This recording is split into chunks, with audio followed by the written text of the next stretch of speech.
রং মাখানোটা তো অসুবিধার কিছু নেই, কিন্তু রংটা যেন না থাকে যখন নামাজ পড়া হয়। তাছাড়া সারাদিনে আবির খেলে সেরকম কোনো অসুবিধার কিছু নেই, কিন্তু নামাজ পড়ার সময় যেন রংটা গায়ে না থাকে, এটাই মেন কথা। আর তাছাড়া আমাদের পাড়ায় এরকম কোনো ভেদাভেদ নেই যে আমায় রং মাখালে কোনো অসুবিধা হবে বা ওনাকে আমি রং মাখালে কোনো অসুবিধা হবে।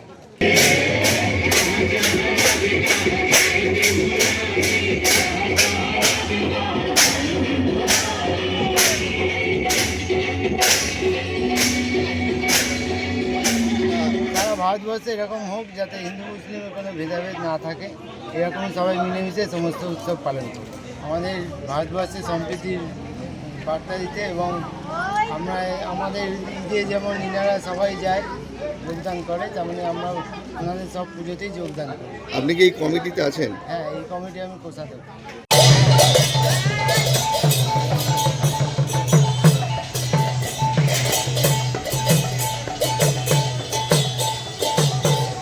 ফলো করুন সংবাদ প্রতিদিন ডিজিটাল।